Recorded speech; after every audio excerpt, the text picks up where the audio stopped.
Muy buenos días, Dios les bendiga a todos. Queremos darle una bienvenida a todos los que están en esta mañana en sintonía. Queremos decirle que la Iglesia Cristiana para las Naciones, sus pastores Carlos Quintana y la pastora Yolima, les damos una bienvenida al grupo de adoración y alabanza que estamos preparados para adorar al Señor en esta mañana. Así que disponga su corazón en este momento, lleve su café ahí a la cama donde está, prepárese porque el Señor va a hacer grandes cosas con tu vida hoy. Prepara tu corazón porque siento que Dios va a hacer algo especial. Si tienes amistades, amigos, en los cuales están en este momento en Facebook Live, compártelo a tus grupos porque este es el momento que Dios va a traer la salvación. Quiero compartirles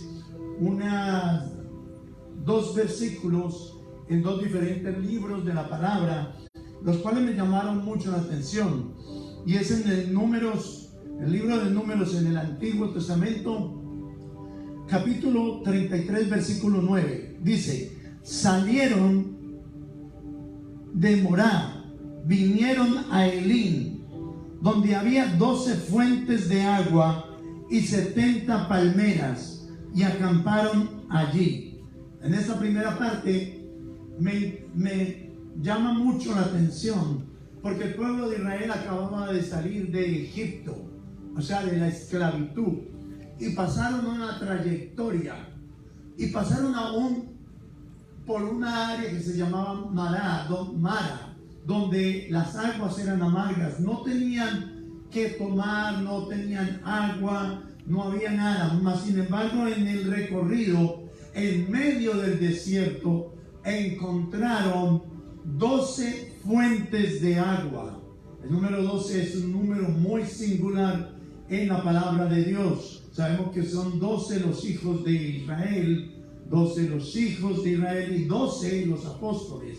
Me interesa y me llama la atención porque en medio del desierto es donde nosotros más nos atribulamos. En esa tribulación nosotros decimos: Señor, no hay provisión, ¿qué vamos a hacer? Se acabó todo, se acabó aún el papel higiénico, pero Dios provee en medio del desierto.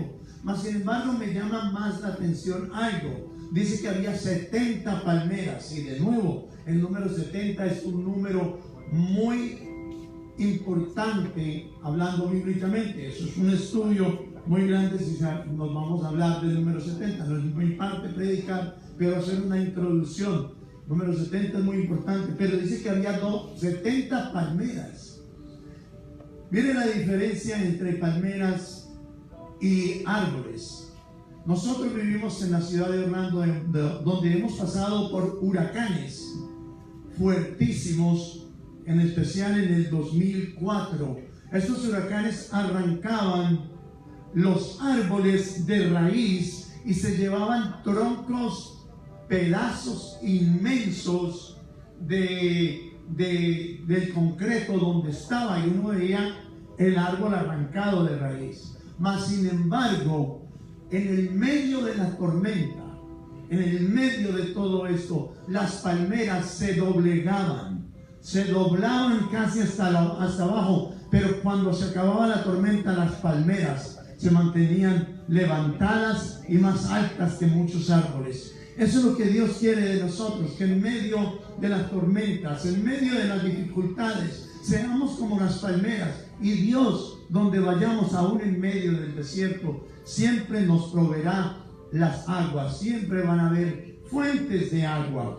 Además dice en Isaías 43: he aquí que yo hago cosas nuevas, pronto saldrá a la luz, no la conoceréis. Otra vez abriré camino en el desierto y ríos en la soledad. El Señor, en medio de cualquier desierto, nos va a abrir ríos y nos va a abrir caminos donde nosotros pensamos que no hay salida. Así que esta mañana es una mañana especial donde nosotros vamos a decirle: Señor, nosotros en esta mañana confiamos en que tú abrirás caminos donde pensamos que no hay camino. Darás ríos en la soledad, en medio del desierto. Y sí, Señor, ayúdanos a ser como las palmeras, que pasen las tormentas que pasen, siempre nos mantendremos firmes. Quiero levantar una oración para darle la bienvenida al grupo de adoración y de alabanza. Y en este momento, incline su rostro allí donde está. Este es un momento de reverencia donde vamos a entregarle todo a Dios. Quite toda distracción de su lado. Empieza en este momento a dedicar este instante a Dios. El Señor está contigo como poderoso gigante. Por lo tanto, si tú te preparas en este momento, sé que Dios va a abrir caminos en el desierto y va a mandarte ríos en la soledad. Padre amado, en el nombre de Jesús, te queremos dar gracias, Señor, en esta mañana. Te queremos adorar y te queremos bendecir. Queremos decirte que en esta mañana queremos dedicarte este momento a ti. Queremos darte a ti toda la gloria y toda la alabanza que tú mereces, Señor. Eres un Dios maravilloso que abres caminos donde pensamos que no hay caminos. Abres sendas donde pensamos que no hay sendas. Abrirá ríos en la soledad, Señor. Ayúdanos a encontrarnos contigo esta mañana, a no simplemente escuchar un mensaje, una adoración, sino donde nosotros todos, allí en nuestras casas, entremos en esa adoración, entremos en tu presencia. Deja que el Espíritu Santo se manifieste de una forma especial, que hoy ocurran milagros, que ponga las manos sobre los enfermos. Si algún familiar tuyo está enfermo, empieza a orar por él, a dedicarle esa alabanza a Dios, a decir: Señor, tócalo. Que en este momento el Espíritu Santo glorifique tu casa, tu vida, tu hogar, tu vecindario. Hoy te damos la bienvenida. Damos la bienvenida a todos aquellos que están en Colombia, en Nicaragua, en Guatemala, en cualquier parte del mundo, en Argentina, en Honduras, hoy en México. Te damos la bienvenida y te decimos que Dios está contigo como poderoso gigante. Gracias, Señor. Te dedicamos esta adoración y alabanza a ti, esta palabra que nos vas a traer, en el nombre poderoso de Jesús. Y todos digan allí donde están: amén, y amén, y amén.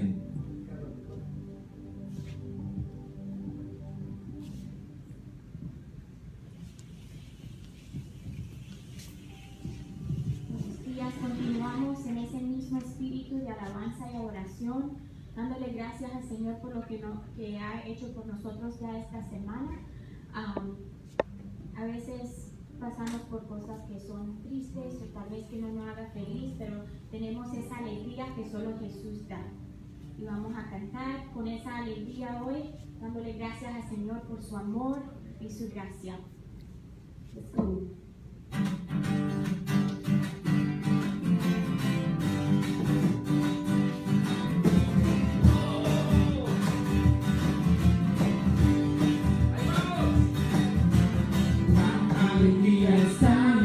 Y aquel que conoce a Jesús, la verdadera paz la tiene aquel que ya conoce a Jesús. Con sentimiento más precioso que viene del Señor, el amor de aquel que ya conoce a Jesús. La alegría está en el corazón de aquel que conoce a Jesús. La verdadera paz la tiene aquel que ya conoce a Jesús. Oh, sentimiento más precioso que viene del Señor, el amor de aquel que ya conoce a Jesús. Puedo pisar mi copa y saltar los lugares, aleluya, aleluya. Puedo pisar una ropa y saltar las murallas, aleluya, aleluya. Él es la roca de mi salvación, en él no hay más condenación. Puedo pisar una roca y saltar las murallas, aleluya, aleluya, aleluya, aleluya, aleluya, aleluya.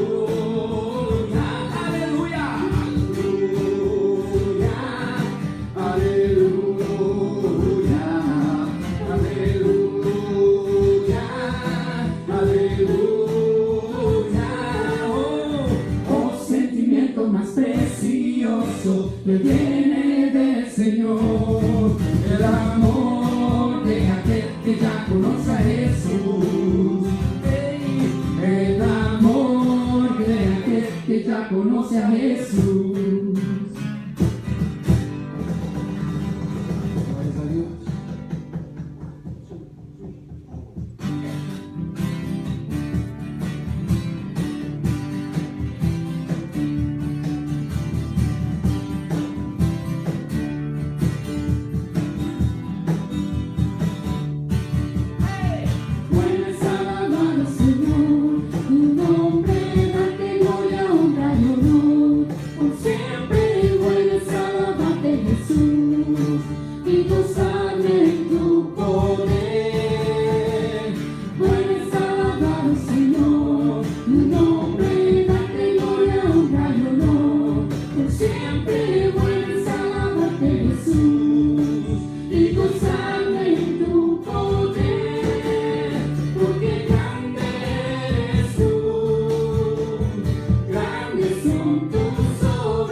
Señor, si me pongo a pensar en todo lo que has hecho, me quedo aquí contando, Señor.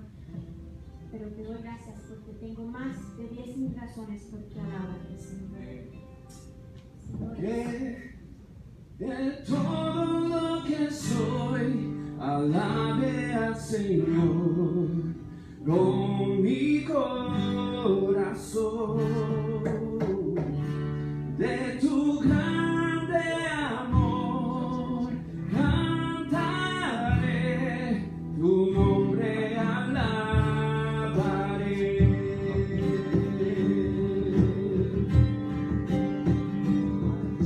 Sale el sol, es un nuevo amanecer, cantaré a ti otra vez.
tu nombre, Señor. Alabado sea tu nombre, Señor.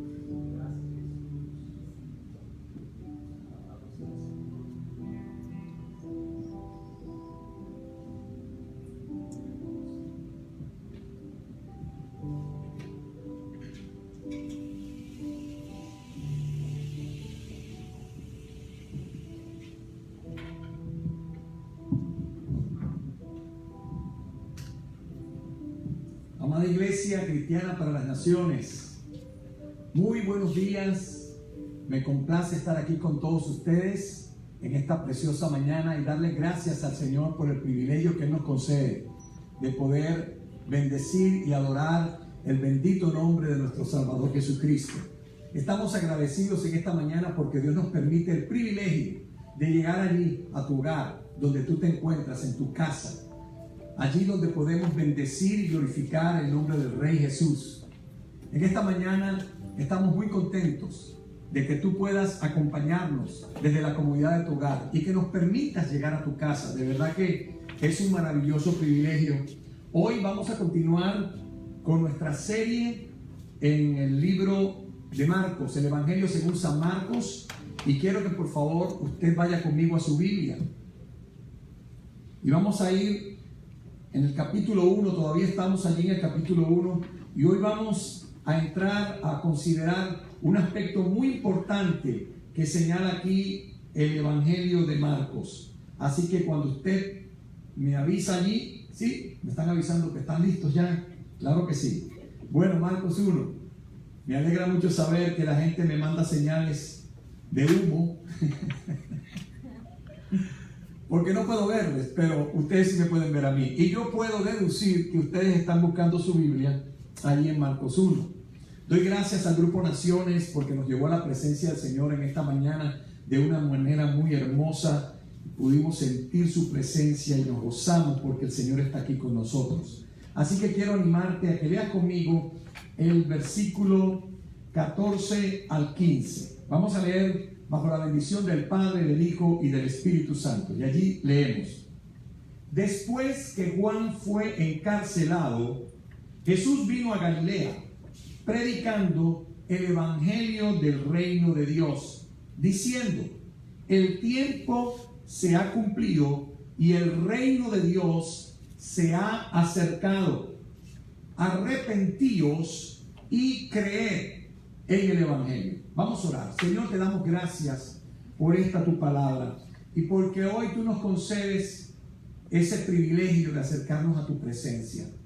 Señor Jesús, yo te ruego que en esta mañana tú puedas visitar cada familia, cada lugar donde nos están escuchando, en cualquier sitio. Yo pido, Señor, que tu presencia se haga real allí, que tú puedas de alguna manera hablar a cada corazón.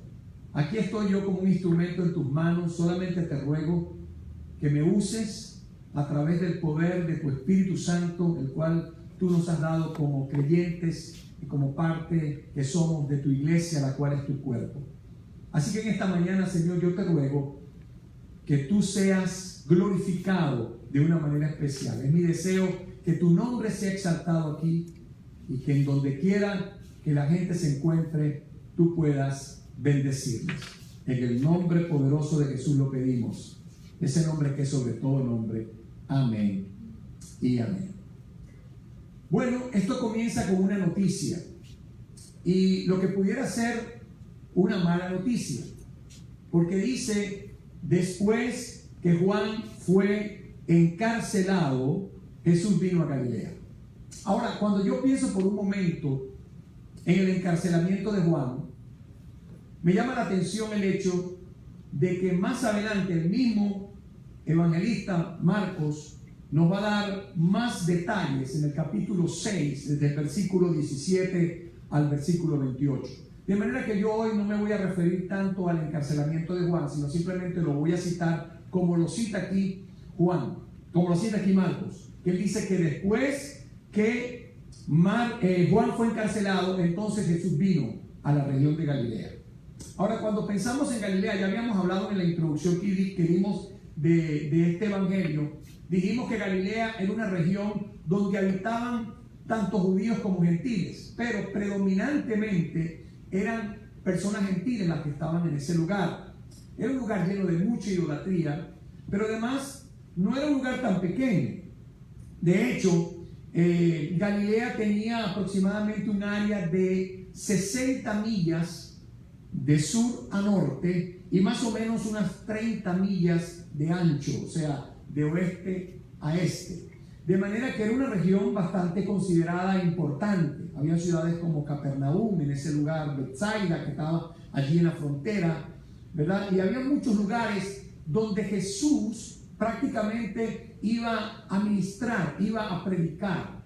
Ahora, fíjense bien que Galilea, por ser una región muy gentil, estaba proféticamente considerada en la Escritura. Ya lo habíamos leído también cuando comenzamos la serie, de que el profeta Isaías había anunciado de que la luz iba a resplandecer en estas regiones de Galilea, un lugar lleno de mucha oscuridad. De manera que Jesús inicia su ministerio en Galilea. De hecho, Jesús creció en Galilea, específicamente en la ciudad de Nazaret, que también pertenecía a la región de Galilea. Ahora, ¿qué comienza Jesús haciendo aquí en su ministerio? Me llama la atención que Jesús aquí no es mencionado por Marcos en este instante cuando se trata de proclamar el Evangelio. No está dándole un título específico, simplemente nos dice que predicaba, lo cual nos lleva a considerar que Jesús entonces era un predicador. Predicaba. ¿Y qué era lo que predicaba? Pues todo predicador tiene que tener un mensaje, ¿verdad? Y si Jesús tenía un mensaje, tenemos que saber qué era lo que Jesús predicaba. Y aquí dice la Escritura que Jesús llegó predicando el Evangelio del Reino. Ya nosotros hemos visto que la palabra evangelio en el griego significa buenas noticias, buenas nuevas. Así que Jesús inicia su predicación anunciando el mensaje del reino en la tierra. Aunque no era la manera popular, por decir así, de la cual se esperaba o deseaba, la mayoría de las personas querían un reino político. O sea, ellos no estaban esperando un rey que iba a ser un rey pacífico, un rey lleno de tanto amor, un reino que iba a hablar acerca de la importancia de que las personas amaran a Dios, amaran incluso a sus enemigos. Lo que los judíos estaban esperando era un gran libertador. Ellos estaban considerando que el Mesías, cuando llegase, los iba a liberar de la opresión, del yugo, de la esclavitud que habían estado ya por muchos años. Porque ustedes recordarán que el pueblo de Israel había estado sometido hasta ese momento bajo 4 imperios. El imperio, primeramente el imperio babilónico. Recuerdan cuando Nabucodonosor, ¿verdad? En la época de Nabucodonosor fue llevado toda Judá cautiva a Babilonia. Luego entran los medos persas que dominan al imperio babilónico, y los judíos están allí también bajo el imperio medo persa. Luego se levanta un tercer imperio, el imperio griego, bajo Alejandro el Grande, que llega a conquistar toda esa región, y también los judíos están allí viviendo bajo el imperio griego. Pero luego llega un cuarto imperio, que este es el imperio romano, terrible, un imperio que arrasa con aquellas comunidades, que fue muy sanguinario en sus conquistas, un imperio que sometió a los pueblos bajo la bota del imperio romano, que era una bota fuerte de opresión. Y allí están los judíos, viviendo bajo la opresión romana. Y entonces, por supuesto, la venida del Mesías, la venida del rey que habría de venir, era para ellos la esperanza de la liberación del imperio romano. Por lo tanto, viendo ahora a Jesús, que viene predicando este mensaje muy similar al que estaba predicando Juan el Bautista, porque ustedes recordarán que Juan también salió por todo el desierto predicando el evangelio del reino y diciéndole a la gente que se arrepintiera. Ahora aparece el otro que él había anunciado, que vendría tras de mí, del cual ni siquiera soy digno de desatar la correa del calzado. Y ahora este mismo personaje mayor que Juan viene también trayendo un mensaje muy similar, diciéndole a la gente: arrepiéntanse y crean en el evangelio del reino. Así que Jesús comienza su su predicación contrario a las expectativas de la mayoría de las personas. Jesús trajo un reino de amor, no un reino de subyugación. Trajo un reino de gracia, no de ley, un reino de humildad, no de orgullo, para todos los hombres. Así que el mensaje de Jesucristo era un mensaje, por decir así, revolucionario. Era un mensaje que estaba rompiendo con los paradigmas del momento en que el pueblo judío vivía. Así que el evangelio del reino viene para ser anunciado como un reino para ser recibido, óigame bien, voluntariamente por la gente y no para ser impuesto sobre las personas. La mayoría de los imperios que habían antecedido al pueblo de Israel imponían su autoridad sobre la gente, subyugaban por la fuerza a la gente. Pero este reino que ahora viene es un reino totalmente distinto a lo que las personas conocían hasta ese momento. Marcos nos recuerda que el enfoque del ministerio de Jesús era la predicación del evangelio del reino. Así que Jesús era un predicador quien hizo milagros maravillosos, pero no era un obrador de milagros que a veces predicaba. O sea, que antes que los milagros estaba el anuncio del evangelio del reino. Me llama eso la atención porque hoy en día hay mucha gente predicando no el evangelio del reino, sino predicando milagros. Cruzadas, campañas donde lo que se enfatiza es la sanidad divina, pero no se enfatiza al sanador. Lugares donde se enfatiza al predicador y no a Jesús. Entonces, este es un mensaje contrario. El mensaje de Jesús es específicamente el anuncio de que ha llegado un reino y que además es un reino que, dice Jesús, está cerca. ¿Qué significa esto? Que el tiempo se ha cumplido. Así dice Marcos, el tiempo se ha cumplido y el reino de Dios se ha acercado. Así que cuando Jesús predicaba este evangelio del reino, Él quería que las personas supieran que el reino de Dios ya estaba allí. Estaba cerca, estaba a la mano. Ellos podían palparlo, ellos podían mirarlo e incluso podían entrar al reino de Dios. Así que no estaba distante, no era ahora simplemente un sueño como ellos lo habían imaginado. Ahora era el tiempo para el encuentro del reino de Dios. Cuando la Escritura dice el tiempo se ha cumplido, hay dos palabras griegas que pueden ser traducidas por tiempo. La primera de ellas es la palabra cronos, que es lo que significa un tiempo cronológico, un tiempo que puede ser medible. El otro vocablo que se utiliza en el griego para traducir tiempo es la palabra kairos. Kairos significa un tiempo decisivo. Escúcheme bien, un tiempo decisivo, una oportunidad. Oiga bien, una oportunidad gloriosa, estratégica. Jesús utiliza en este caso aquí la palabra kairos. Él no habla de cronos, sino que dice, cuando Él dice que el tiempo se ha acercado, Él dice el kairos se ha acercado. El tiempo de Dios se ha acercado. Un tiempo decisivo. ¿Usted ha escuchado alguna vez que se le ha dicho, oye, no dejes pasar la oportunidad que se presenta, ¿verdad? ¿Cuántas veces se nos ha presentado una oportunidad y la dejamos pasar? Y ya una vez que queremos volver a eso, ya es imposible, porque ya se pasó, ya pasó el tiempo. Lo que el Señor está diciendo aquí, aproveche, el tiempo ha llegado. En otras palabras, ha llegado el kairos de Dios, ha llegado la oportunidad para que tú puedas entrar a formar parte de este maravilloso reino. Así que cuando dice que el tiempo se ha cumplido, su idea era que el tiempo estratégico para el reino había llegado. Era ahora, es un tiempo de oportunidad. Así que no dejes que ese tiempo de oportunidad se te pase de largo.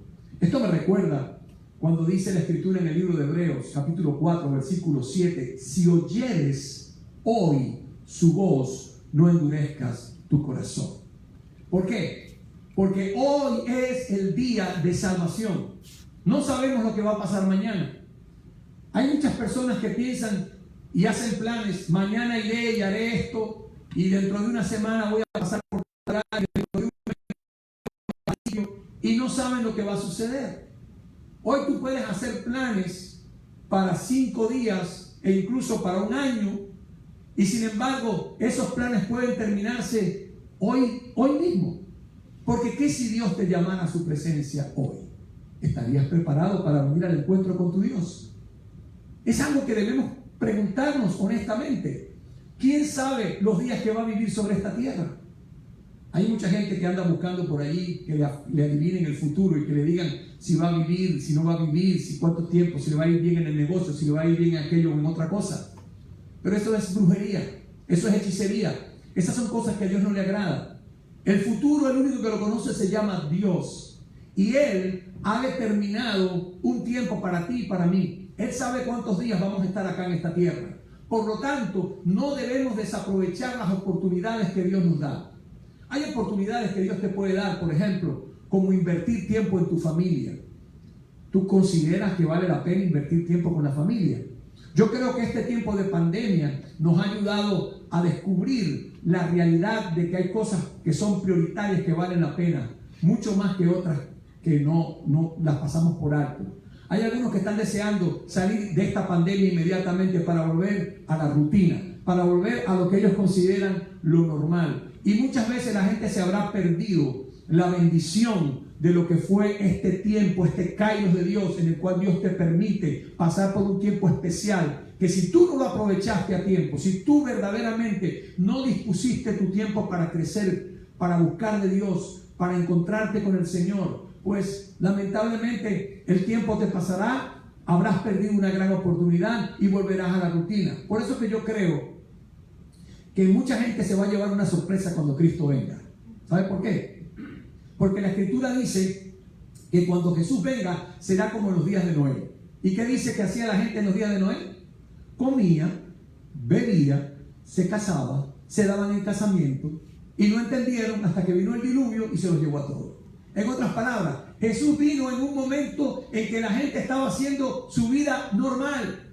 Estaban viviendo normalmente. Ellos no pensaban que iba a venir un diluvio. Nosotros hemos dicho muchas veces que Cristo viene, que se preparen, que la venida de Jesús está a las puertas. Y la gente oye el mensaje, le entra por aquí y le sale por aquí. Simplemente no le dan importancia al hecho de que anunciamos que Cristo viene. Ay, dice la gente, eso lo están diciendo desde mi tatarabuelo, están diciendo que Jesús viene y no ha venido.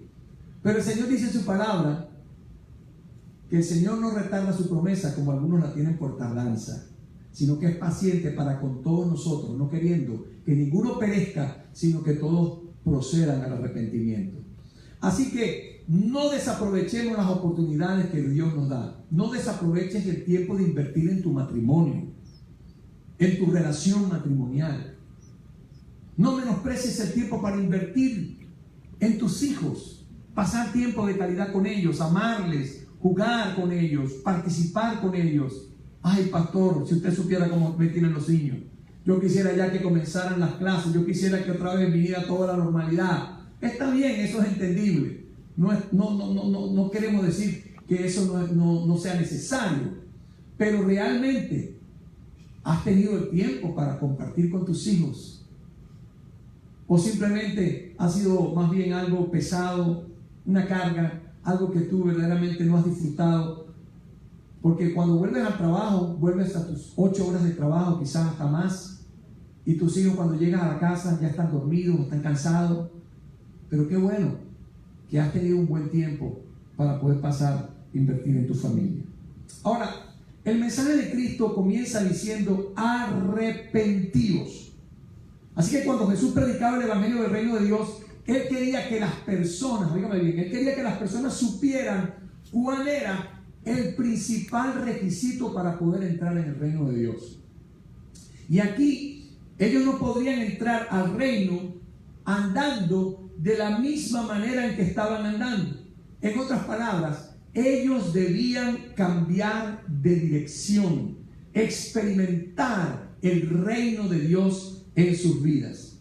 Ahora, cuando nosotros hablamos de reino, tenemos que definir un poquito, porque esta palabra basileia, que es la palabra que se utiliza en el griego para reino, significa autoridad, dominio, ¿ok? No solamente habla de algo geográfico, un reino, ¿verdad? Como lo entendemos, a veces pensamos en un lugar geográfico, porque para haber un reino tiene que haber un rey, y para haber un rey tiene que haber gente a la cual él gobierne, ¿verdad? Entonces el reino está aquí representando todo lo que tiene que ver con la naturaleza divina, con lo que Dios propone hacer en el corazón de cada persona. Por eso la sorpresa que se llevaron los judíos fue que ellos no entendieron que Dios primeramente quería establecer el reino en los corazones de las personas. Y allí fue donde estuvo el gran problema, de que no pudieron discernir el tiempo, el kairos de Dios, no pudieron darse cuenta que el reino había llegado, que el reino estaba en medio de ellos, y lo rechazaron, que fue lo triste. Pero sin embargo hubo personas que lo pudieron discernir, que se pudieron dar cuenta de que el reino realmente había llegado, porque cuando Juan el Bautista le manda a preguntar a Jesús si él era el Mesías o habría que esperar a otros, Jesús respondió: díganle a Juan que los ciegos ven, los cojos saltan, los leprosos son sanados, los muertos son resucitados y el reino de los cielos ha llegado a vosotros. Entonces se dieron las señales de que el reino de Dios había llegado, de que era real, pero el reino llegó en la persona del rey. Y ahora lo que Dios se proponía era primeramente que el Rey de Reyes, Señor de Señores, fuese entronizado en el corazón de cada individuo, de cada persona. Y esta es la invitación que hace Jesús: arrepiéntanse. Así que el arrepentimiento se convierte en un claro mandamiento para los seguidores de Jesús. De hecho, lo entendieron también los apóstoles, que más adelante el apóstol Pablo, en el capítulo 17 del libro de Hechos de los Apóstoles, en el versículo 30, dice: pero Dios, habiendo pasado por alto los tiempos de esta ignorancia, ahora manda a todos los hombres en todo lugar que se arrepientan. En otras palabras, el arrepentimiento no es una opción. El arrepentimiento es un mandamiento. Dios ha ordenado y ha establecido que la manera para que tú y yo podamos entrar al reino de los cielos, al reino de Dios, que son dos palabras que se intercambian en la Escritura, pero significan lo mismo: reino de los cielos, reino de Dios, o simplemente reino. Estas palabras, cuando se utilizan, están hablando del gobierno y de la autoridad de Dios. Y para poder entrar a este reino tiene que haber un cambio en nuestra manera de pensar. Eso es lo que significa la palabra arrepentimiento. Así que, puesto que el arrepentimiento es un mandato, escúchame bien, desobedecerlo tendrá graves consecuencias. Jesús lo dice en Lucas capítulo 13, versículo 3: antes, si no os arrepentís, todos pereceréis igualmente. Fíjate bien, son palabras severas de Jesús. Si no te arrepientes, perecerás. Cuando el Señor se expresa de esta manera, está dejando claro que Él es el Rey soberano y por lo tanto tiene, óigame bien, tiene el derecho legítimo de exigir, de demandar de cada ser humano el arrepentimiento. Ahora, pastor, ¿cómo entendemos este arrepentimiento? ¿Cómo lo entendemos? Algunas personas piensan que el arrepentimiento se trata más que nada de sentimientos o de emociones, especialmente el sentirse apenado o sentir vergüenza por su pecado. Ahora, eso está bien, es maravilloso que tú sientas pesar porque has pecado, pero el arrepentirse no es una palabra que describe sentimientos o emociones. Es una palabra de acción. Es algo que demanda un cambio. Tienes que tener un cambio en tu vida. Y aquí Jesús nos dice que hagamos un cambio de mentalidad. Que ya no sigamos pensando de la misma manera que veníamos pensando hasta este momento. ¿Y cómo se forma nuestra manera de pensar? Se forma por nuestra historia. Se forma por todo lo que nosotros crecimos, nuestra cultura. por todo lo que nosotros experimentamos en la vida. Todo eso formó en cierta medida nuestra personalidad, nuestro carácter. Y muchas veces crecimos con hábitos que son desagradables a los ojos de Dios.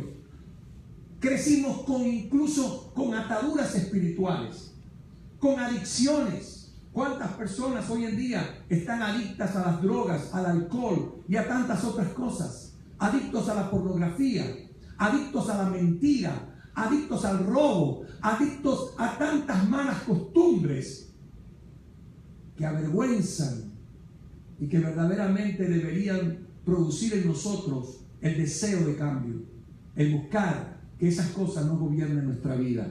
Por eso la palabra arrepentimiento es acción. Aquí Jesús nos dice que hagamos un cambio de mentalidad, no solamente el lamentarnos por lo que hemos hecho.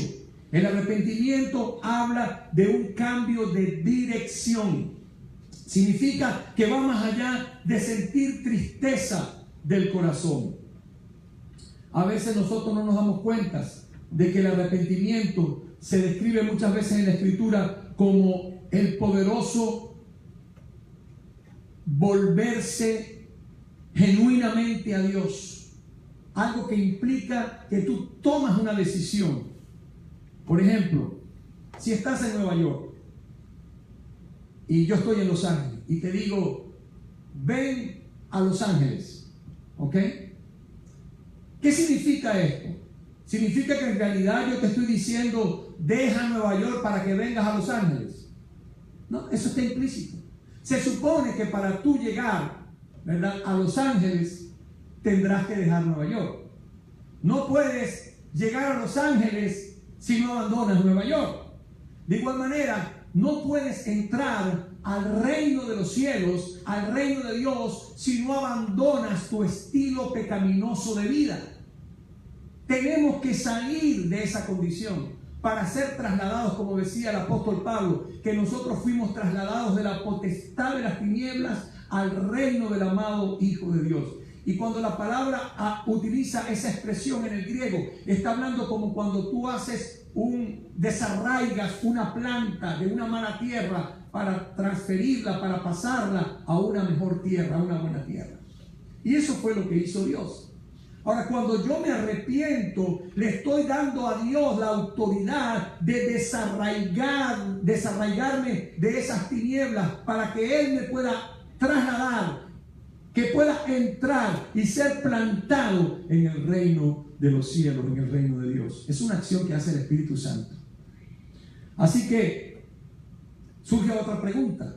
¿Y por qué debemos arrepentirnos? ¿Por qué debemos arrepentirnos de nuestros pecados? Porque el pecado es la clave de todos nuestros problemas. Es verdad que en nuestra cultura contemporánea cada vez más se hace raro usar la palabra pecado. De hecho, esa palabra ya no está, como dicen, de moda. Ya. Y no es porque haya perdido realmente valor y significado. No, simplemente que ya no se utiliza. ¿Por qué no se utiliza? Porque ya la gente no considera nada pecado. Vivimos en un mundo donde lamentablemente la cultura que tenemos es una cultura donde tú puedes hacer todo lo que quieras. Me recuerda, esta semana estamos leyendo el libro de Jueces. Estamos teniendo devocional. Y hay un estribillo que se repite a lo largo de todo el libro de Jueces. Y era este estribillo. Que en aquellos días la gente hacía lo que bien le parecía. En otras palabras, no había rey en Israel. Cada quien hacía lo que le daba la gana. Y es triste, porque esa es la condición en la cual vivimos hoy. La gente no quiere ser confrontada con el pecado. Vivimos entre personas que son incapaces de hacer un juicio moral sobre nada. Sugerirles, por ejemplo, que algo es pecado, les ofende. Sí. Cuando empezamos a decir lo que dice la Escritura acerca del pecado, la gente entonces se siente ofendida. Pero algo que tenemos que entender es que el Señor Jesucristo nunca dudó en denunciar a personas concretas como pecadores. Y la razón por lo que lo hizo fue porque Él sabía que el pecado es la clave de todos los problemas de la humanidad. Y hay que resolver esto. ¿Y por qué el pecado es tan grande? Surge también esta otra pregunta. El pecado es grave, ¿por qué? Porque el pecado es una declaración de guerra contra la soberanía del Rey de Reyes y Señor de Señores. Eso fue lo que hizo Adán y Eva en el principio. El engaño de Satanás. Mira, con que Dios les ha dicho que no coman del árbol de la ciencia del bien y del mal. ¿Sabes por qué Dios le dijo eso? Porque el día que ustedes coman de ese árbol, serán como Dios, conociendo el bien y el mal. Y allí estuvo la tentación. Ellos quisieron ser como Dios. Lo mismo que hizo Satanás.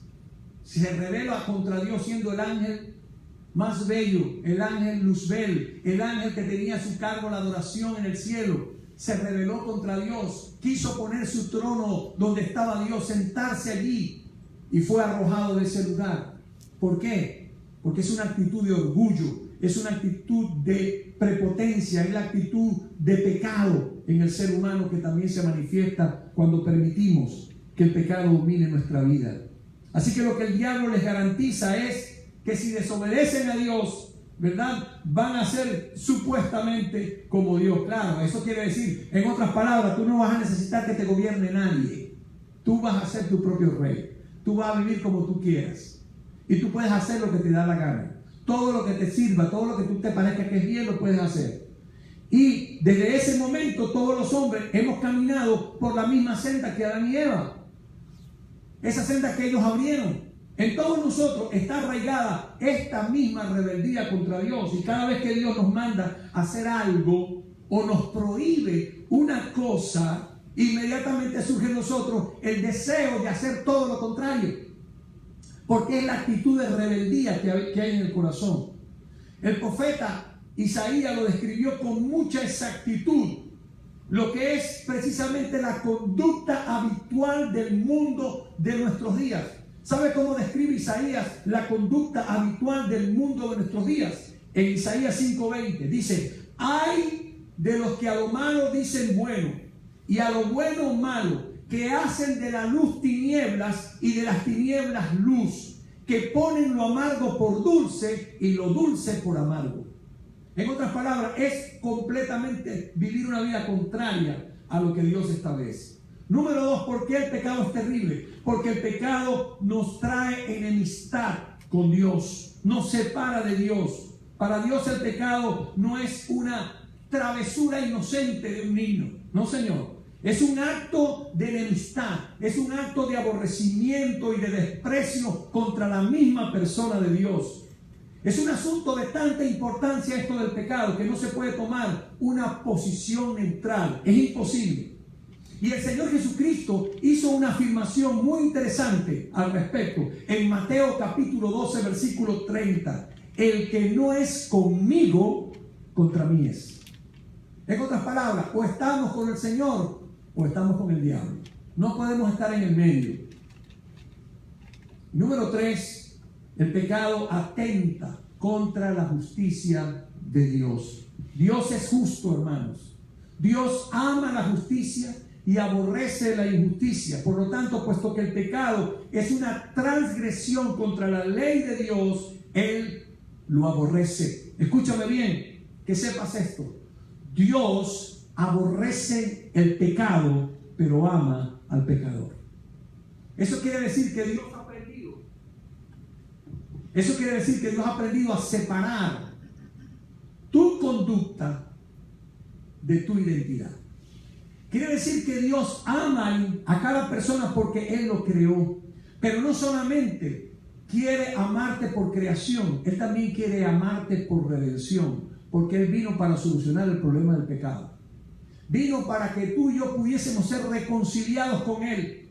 Vino para que nosotros pudiésemos ser traídos de vuelta a la comunión con el Señor. Él no quiere que nadie se pierda. Él no quiere que nadie perezca. Él quiere que todos, absolutamente todos, procedamos al arrepentimiento, al cambio. Pero Dios no va a pasar por alto el pecado de nadie. Escúchame bien lo que dice 1 de Juan 3:4. Todo aquel que comete pecado infringe también la ley, pues el pecado es infracción de la ley.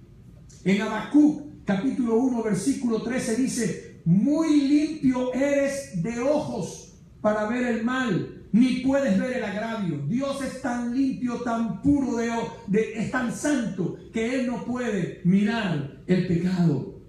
Dios no puede ser moralmente neutral o indiferente hacia el pecado. ¿Por qué? Porque su propio carácter, su propia naturaleza de justicia y santidad lo lleva a juzgar con firmeza el pecado. Salmo 7, versículo 11. Dios es juez justo y Dios está airado contra el impío todos los días. ¿Qué es lo que produce la ira de Dios?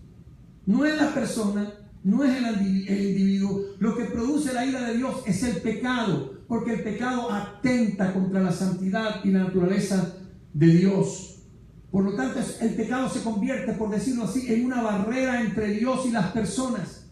Mira lo que dice Isaías, capítulo 59, versículo 2. Dice: sus iniquidades han hecho división entre ustedes y su Dios, y sus pecados han hecho ocultar de ustedes su rostro para no oír. El pecado trae separación. ¿Qué es lo que significa la palabra muerte? Separación. La consecuencia del pecado en el ser humano trajo la muerte física. Por cuanto todos pecaron, todos fueron destituidos de la gloria de Dios, y la paga del pecado es la muerte. La gente muere, hermanos, y todos morimos por causa del pecado. Nos morimos porque pecamos, porque somos pecadores. Si tú tuvieses la posibilidad de vivir una vida perfecta sin pecado, no morirías. Pero es imposible, porque no solamente podemos vivir sin pecar, nacemos ya con una naturaleza pecaminosa. Por lo tanto, necesitamos el arrepentimiento. Y voy a concluir esto aclarando un poquito más lo que es el arrepentimiento. Si hemos dicho que el arrepentimiento es un cambio de estilo de vida, estamos hablando entonces de que el arrepentimiento tiene que ver con que una persona va a tomar la decisión de apartarse del pecado, de dejar de vivir una vida de independencia de Dios. Va a dejar de ser un enemigo de Dios, va a dejar de estar en rebeldía contra Él. ¿Para qué? Para volverse de todo corazón a su justicia. Y esto produce en nosotros un cambio. En otras palabras, cuando nosotros nos alineamos a la palabra de Dios en obediencia, entonces nuestras emociones y nuestros sentimientos también se van a alinear a eso.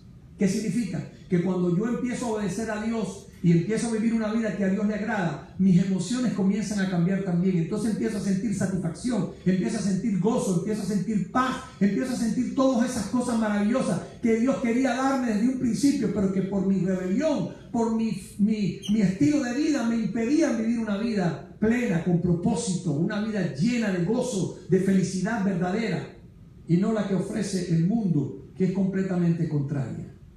Así que cuando esto nos lleva al punto de que entonces tú empiezas a aborrecer al pecado, ya es algo que te molesta, te aborrece, y convierte todo esto en un deseo positivo en tu vida de hacer la voluntad de Dios. Así que el arrepentimiento va a producir cambios también en tus emociones, y se trata de una decisión firme y consecuente. Óigame bien lo que voy a usar: de cambiar de bando. Antes estábamos en el bando de las tinieblas, estábamos en el bando de los rebeldes, estábamos en el bando de la gente que vive su vida como le da la gana. Pero ahora nos pasamos a otro bando, el bando que acepta el señorío de Cristo, el bando que acepta caminar bajo la voluntad de Dios, el bando que desea agradar al Señor en todo, y que va a producir un cambio en la sociedad, un cambio en la familia, un cambio en tu país. El apóstol Pablo explicó lo que esto implicaba en los siguientes términos. En Colosenses 1, versículos 13 y 14 dice: Dios nos ha librado de la potestad de las tinieblas y trasladado al reino de su amado Hijo, en quien tenemos, oye bien, en quien tenemos redención por su sangre, el perdón de pecado. O sea que Dios te redimió de la esclavitud, te compró a precio de sangre, te rescató del mercado de los esclavos que estaban sometidos a ese tirano llamado Satanás y al pecado que dominaba tu vida. Y desde ese momento se produce una transformación y un cambio al punto de que te libera de ese tirano para traerte a un amo que es maravilloso, Jesús.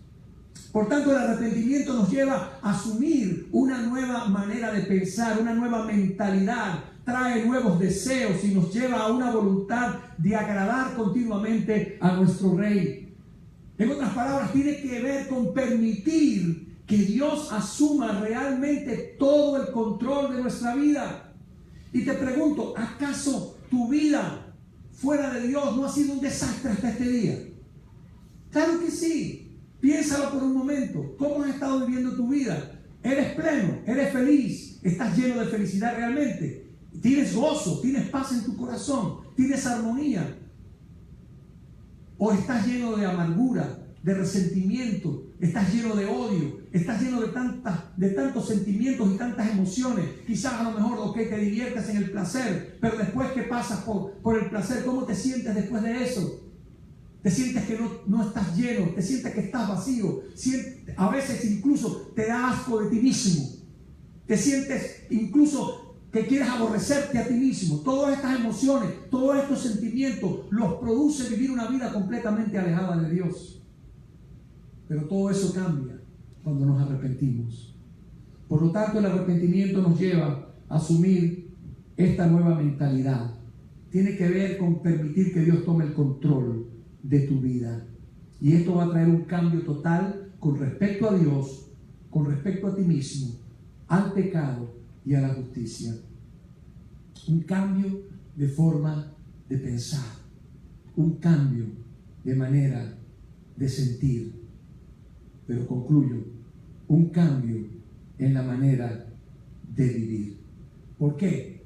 Porque el arrepentimiento incluye un cambio en la voluntad de la persona. O sea, comienza a haber una firme determinación a dejar esa vida de pecado y convertirte radicalmente en un seguidor de Jesucristo.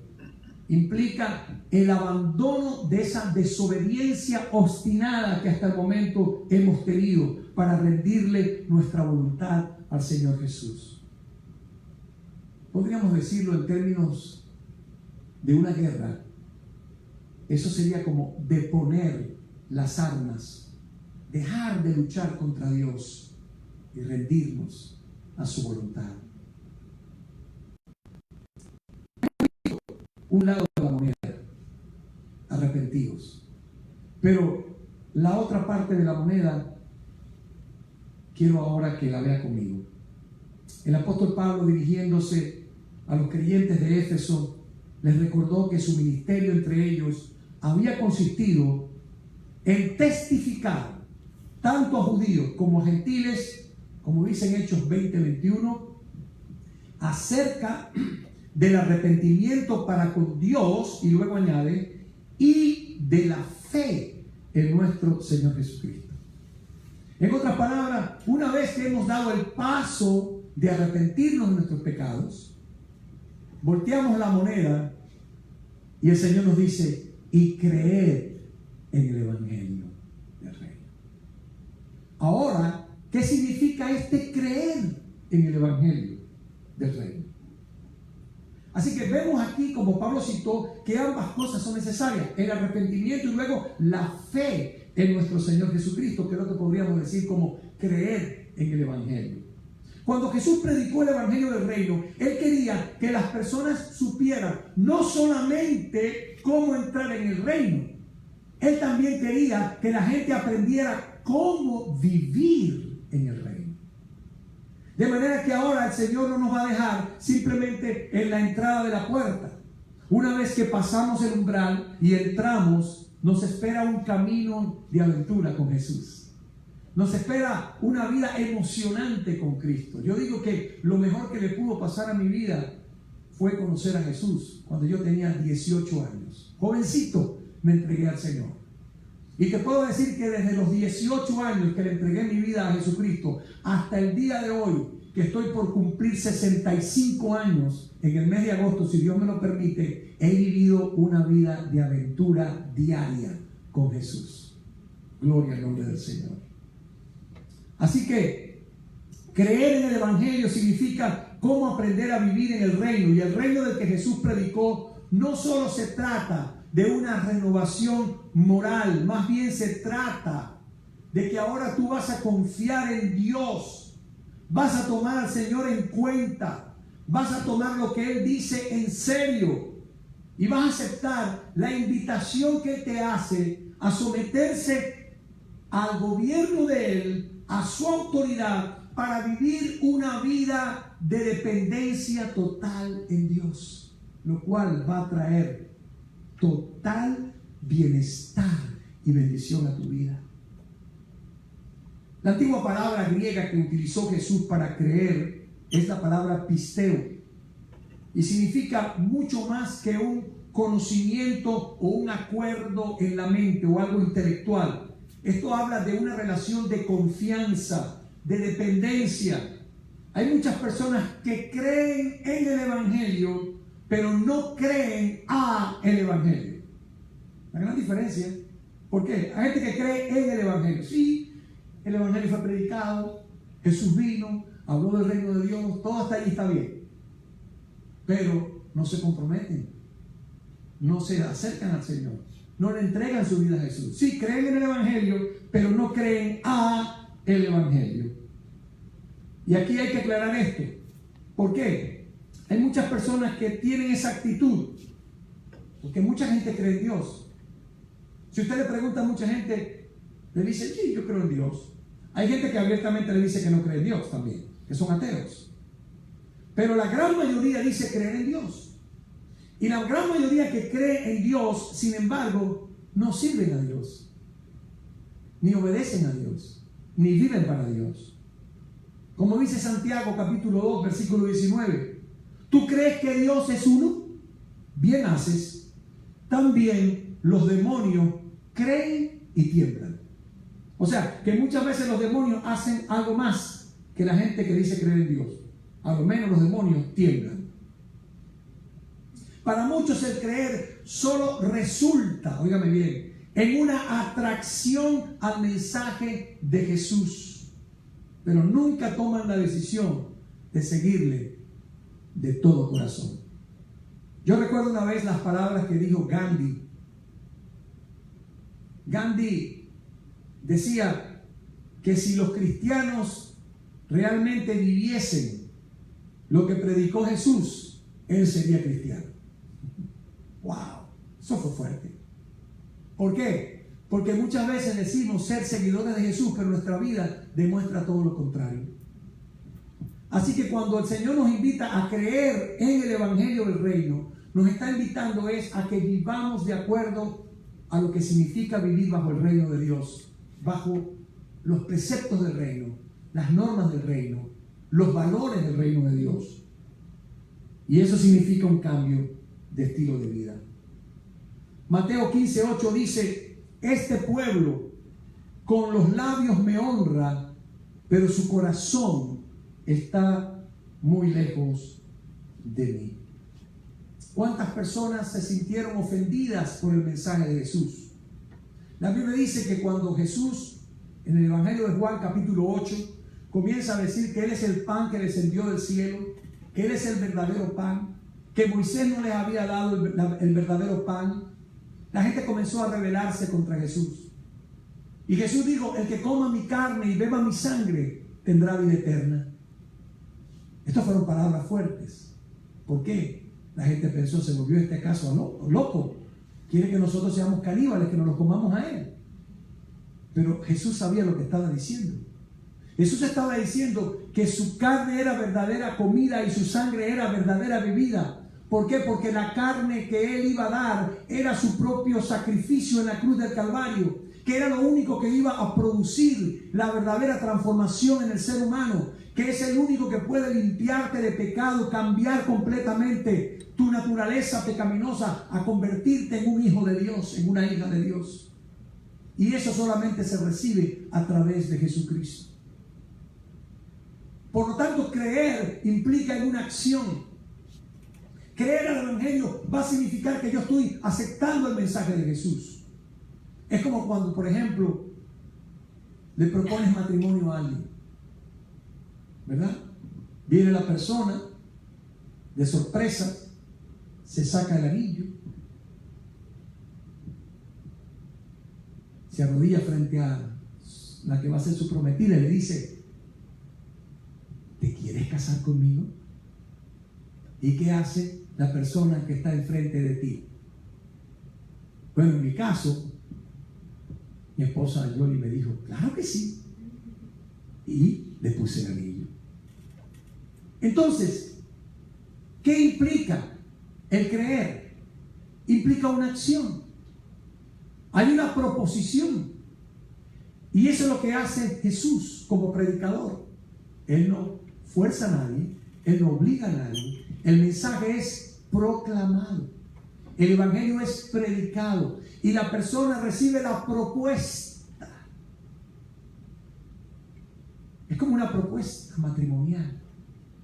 Si lo pudiéramos usar en palabras del mismo apóstol Pablo, dice que: maridos, amad a vuestras mujeres así como Cristo amó a su iglesia y se entregó a sí mismo por ella, para presentársela a sí mismo una iglesia gloriosa, que no tuviese mancha ni arruga ni cosa semejante. En otras palabras, Jesús se va a casar con la iglesia, con su pueblo. Y lo que Jesús ha hecho es una proposición de matrimonio. ¿Quiénes han aceptado la proposición de matrimonio de Jesús? De que un día van a estar en la presencia del Señor, en las bodas del Cordero, y gozarán por la eternidad con el Señor. Aquellos que aceptaron la proposición. Pero no se quedó simplemente en aceptar la proposición, se quedó en que hubo acciones que se pusieron en marcha para esto. Están los preparativos de la boda. Cuando entonces ya me dijeron que sí, que me aceptaban, que se quería casar conmigo, entonces ¿qué empezamos a hacer? Los preparativos de la boda. Empezamos a poner acciones para eso, hasta que logró finalmente consumarse la unión matrimonial. Y así estamos en ese tiempo glorioso en el cual estamos caminando con el Señor en obediencia, en santidad, amando a Dios cada día, buscando cada vez más del Señor, porque la salvación tiene un aspecto pasado. El Señor nos salvó, pero también nos está salvando y nos salvará en el futuro por la eternidad. Tiene tres aspectos la salvación. Pero nosotros solamente hablamos de que simplemente ya yo fui salvo. No, yo fui salvo, sí, es verdad. Estoy siendo salvado, pero seré salvo finalmente cuando Cristo venga. ¿Me hallará el Señor así cuando Él regrese? Cuando el Hijo del Hombre hallará fe en la tierra. Ese es el mensaje del Señor para nosotros hoy. ¿Aceptarás tú la proposición en este día de venir al encuentro con tu Señor? ¿Estarás dispuesto a reconciliarte con Dios hoy? Yo creo que el mensaje ha sido muy claro. El Señor te ama, el Señor quiere que vengas a Él, que le aceptes como tu Señor y Salvador personal, que te conviertas a Él, que te apartes del pecado y que comiences a vivir una vida para Él. Y Él, si tú das el paso de fe, Él va a darte el poder del Espíritu Santo.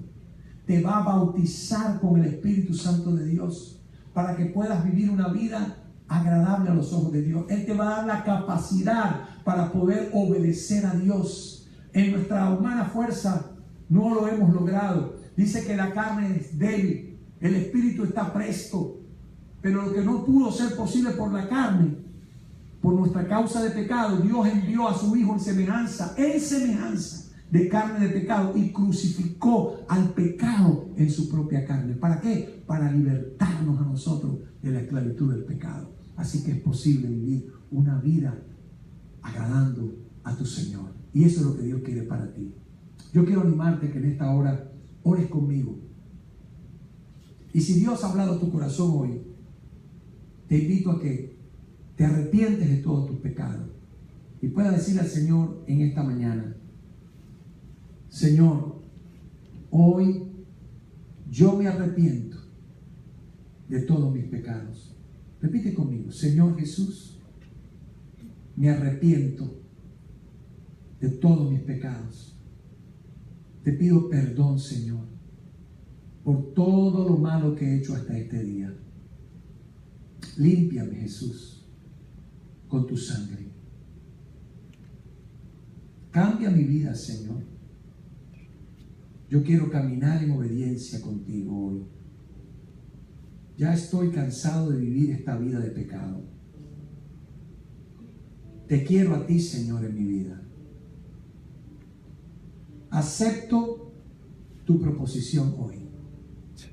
Quiero que seas el Señor de mi vida. Quiero vivir para amarte. Quiero vivir para servirte, Jesús. Y dile ahora: bautízame con tu Espíritu Santo. Dile que te bautice. Esa promesa es para ti también y para todos los que crean, aún para tus hijos. Dile: bautízame con tu Espíritu Santo, Señor. Lléname de ti. Lléname de tu Espíritu. Gracias, Jesús.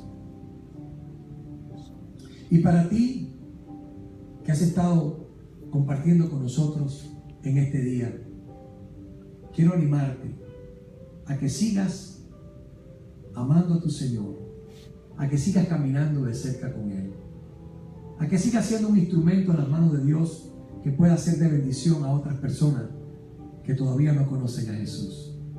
Y que si estás pasando por algún momento difícil de necesidad, puedas venir a Dios también en este día y pedirle al Señor que te ayude, que te fortalezca. Él está aquí también para ayudarte a continuar adelante. El Señor conoce tu condición, sabe por lo que estás pasando, y a Él no le es extraño lo que tú estás viviendo hoy. Y Él te ama y está allí para ti también. Quiero también darle gracias a todos los creyentes de Iglesia Cristiana para las Naciones que han estado allí con nosotros durante todo este tiempo, respaldando las actividades de la semana, y les animo a que continuemos en ese mismo espíritu. Yo creo que pronto vamos a tener la oportunidad nuevamente de congregarnos aquí en este lugar. Quizá lo vamos a ir haciendo por etapas, pero yo creo que pronto ya vamos a tener aquí un pequeño grupo acompañándonos cada domingo, y cada vez ese grupo se irá incrementando en la medida que vayamos llegando a lo que esperamos sea lo normal, ¿verdad? Pero lo importante es que estemos atentos a las direcciones que nos están dando, y sobre todo a que nuestra confianza esté puesta totalmente en el Señor, porque Él cuida de nosotros. No vivamos en temor, no vivamos más en angustia. Confiemos en el Señor, que como dice su palabra: no te dejaré ni te desampararé, contigo estaré en la angustia. Me invocarás y yo te responderé. Así que una vez más, gracias por habernos acompañado en nombre de Iglesia Cristiana para las Naciones y toda la gente que nos ha acompañado durante este servicio de hoy.